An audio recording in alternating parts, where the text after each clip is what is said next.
namanya ketaatan. Bapak Ibu yang berbahagia, ketaatan ini banyak macamnya dan tidak terhingga jumlahnya. Contohnya ya haji dan umrah, sholat, puasa, sedekah, dan lain-lain sebagainya. Bapak Ibu yang berbahagia, orang yang mendapatkan petunjuk dari Allah untuk melakukan suatu ketaatan, maka orang itu berarti mendapatkan nikmat yang sangat besar dari Allah. Ulang.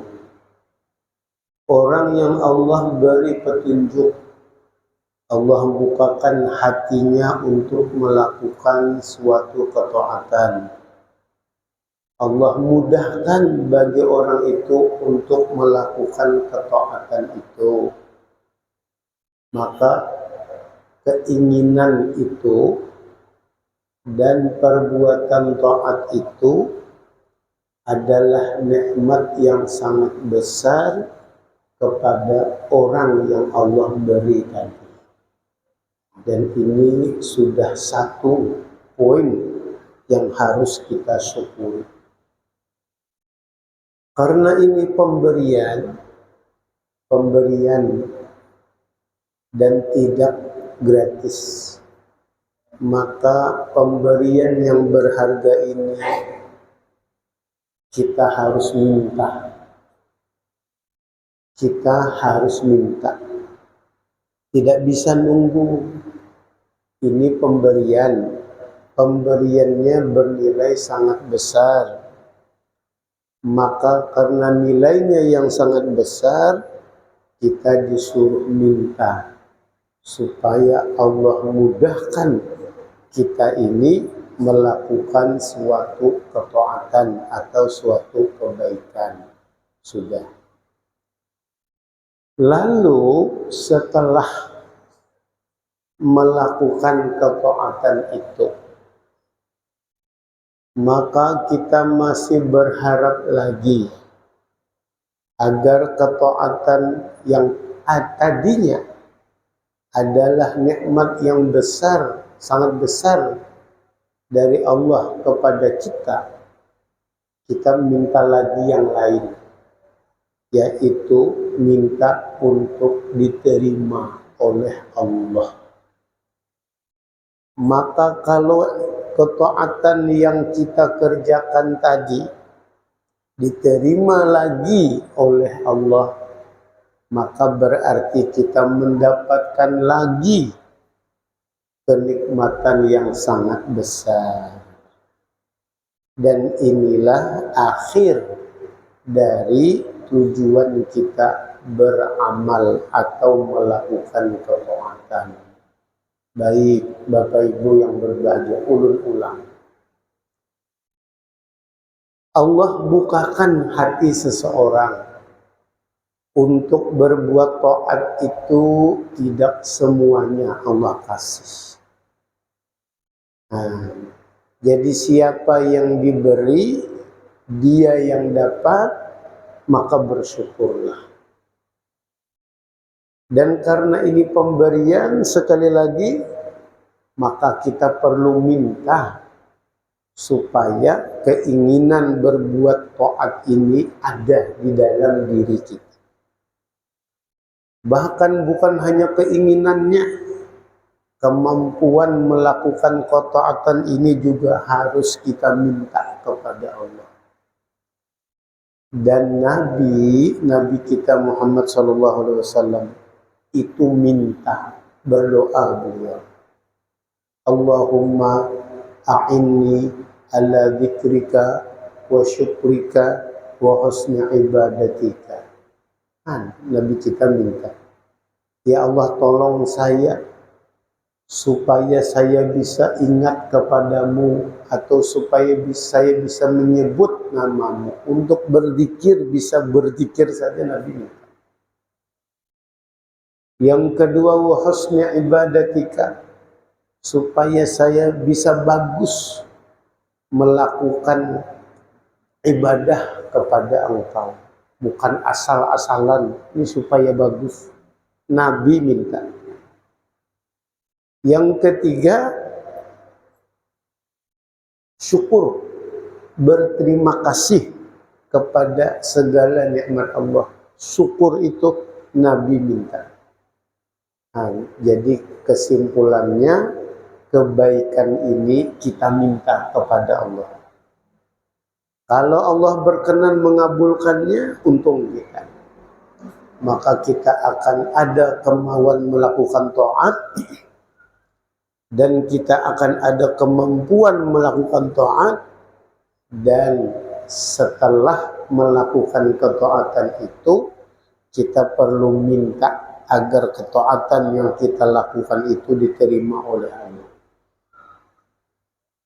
Pentingnya meminta, memperhatikan ibadah itu diterima, ini Sayyidina Ali mengingatkan, mengatakan, la tahtammu biqillatil amal wahtammu lil qabul. Bahasa mudahnya, kada usah peduli, kada usah pusing-pusing dengan sedikit amal, tapi pusinglah, pedulilah, perhatikanlah supaya yang sedikit itu bisa dikabulkan. Contoh, kita mungkin tidak bisa menyumbang, berimpak itu misalnya 100.000. Bisanya hanya 1.000. Nang 1.000 itu jelas sedikit dibandingkan nang 100. Tapi kata Senali, tidak usah pedulikan. Nang sedikit itu, nang 1.000 itu kada usah pedulikan.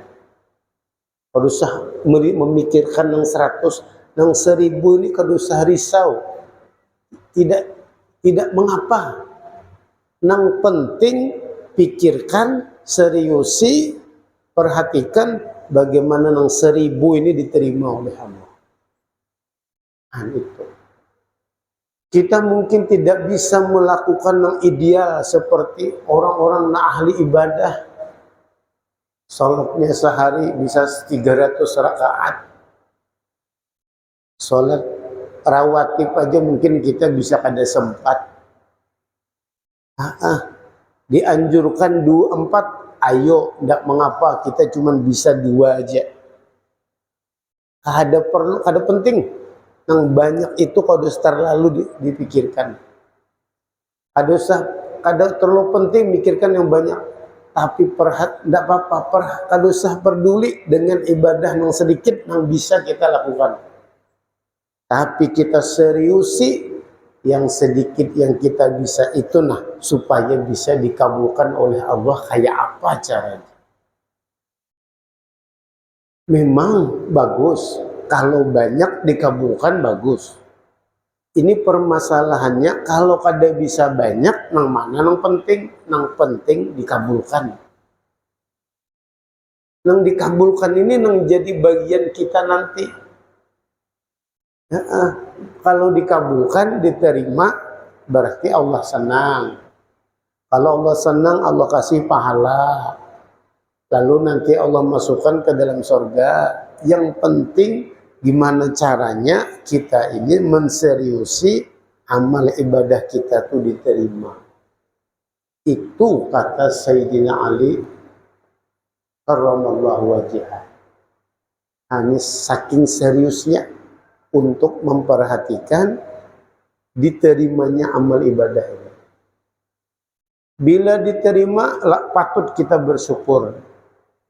Tapi andai tidak diterima, jadi apa? Musibah. Musibah. Musibah apa ini? Musibah akhirat. Loh, musibah akhirat? Iya, nilainya kan akan kita ambil di akhirat. Tapi kada diterima, berarti tidak dapat. Musibah. Nah, ini juga yang kita perlu, innalillahi wa inna ilaihi raji'un. Kalau ibadah kita tidak diterima, Tapi kan kita kada tahu diterima atau tidak. Nah, disinilah kita perlu tahu apa tanda-tanda diterimanya ibadah itu. Nah, yang pertama adalah adamur ruju'i ila dzambi ba'da tha'ah. Tidak lagi kembali berbuat dosa setelah berbuat ta'ah. Apalagi kisah haji ini. Haji mabrur nang bulik bakupiah haji banyak. Tapi nang benar-benar hajinya itu diterima, tidak perlu diakui hajiku pasti mabrur, kada perlu. Nanti perbuatannya yang akan membuktikan, yang membuka rahasia ibadah hajinya. Dan kalau orang berpikir serius, maksud serius ini biaya yang aku gunakan untuk haji 30 juta lebih, misalnya banyak ini. Tenaga, pikiran, habis selama melakukan ibadah haji. Tambah biaya tadi. Kalau orang memikirkan supaya pengorbanan ini tidak sia-sia, maka dia akan serius bagaimana caranya hajinya itu jadi haji yang mabrur. Misal, dulu sebelum berangkat, mudah melakukan dosa, menipukah misalnya, dengan segala macamnya, lalu berhaji. Nah, setelah haji ini kelihatan, masihkah mengerjakan yang tadi itu, yang dulu itu, atau tidak lagi? Atau tidak lagi, hanya itu aja. Jadi mau haji berapa kali kada jadi masalah. Iya, kada jadi masalah, kada hebat. Nang hebat diterima itu nang hebat. Kita kada kecil hati dengan orang yang puluhan kali naik haji, kada jadi masalah. Nang kita seriusi, mudahan nang kita sekali diterima. Mudahan juga nang banyak berkali-kali itu diterima juga, kita doakan. Tapi kalau hanya untuk membanggakan jumlah kaliannya, bukan itu nang menentukan kebaikannya. Nang menentukan kebaikannya itu diterima atau tidak. Diterimanya itu yang penting. Maka perlu perubahan sikap.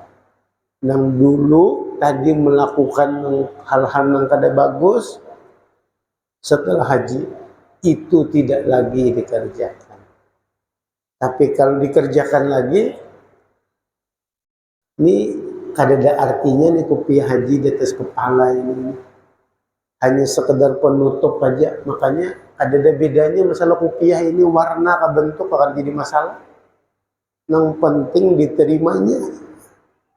Nah, gitu. Baik Bapak Ibu yang berbahagia, itu yang pertama. Oleh karena itu, kata seorang sufi Yahya bin Mu'az, man istaghfara bilisanihi, siapa yang memohon ampun beristighfar di lidahnya, wa qalbuhu ala maksiatin ma'qudun, tapi hatinya masih terikat untuk berbuat maksiat, wa azmuhu ayyarji'a ilal maksiyah, tapi kemauannya masih ingin lagi melakukan maksiat, fasaumuhu mardudun, kalau yang melakukan itu orang yang puasa, puasanya ditolak. Wa babul qabuli fi wajhi masdudun, dan pintu diterimanya ibadahnya, puasanya tadi itu contoh aja, di hadapannya masdudun, tertutup rapat. Mulut beristighfar, tapi hati masih ingin lagi kembali. Hati kan belum melakukan nih, hati aja masih pengen kembali. Itu sudah tanda orang itu ibadahnya tidak diterima, apalagi benar-benar melakukan kemaksiatannya lagi. Nah, inilah sedikit yang bisa ulun sampaikan. Insya Allah kita sambung pada kesempatan yang akan datang. Hadanallahu wa iyyakum ajma'in. Wassalamualaikum warahmatullahi wabarakatuh. Bismillahirrahmanirrahim. Alhamdulillahirabbil alamin. Wassalatu wassalamu ala asyrafil anbiya wal mursalin wa ala alihi wa ashabihi ajma'in. Allahumma rabbana taqabbal minna innaka antas samiul alim wa tub alaina innaka antat tawwabur rahim. Rabbana atina fid dunya hasanah wa fil akhirati hasanah wa qina adzabannar. Wa sallallahu ala sayyidina Muhammad. Subhana rabbika rabbil izzati amma yasifun. Wassalamu ala al-mursalin walhamdulillahi rabbil alamin. Taqabbalallahu minkum. La haula wa la quwwata illa billah.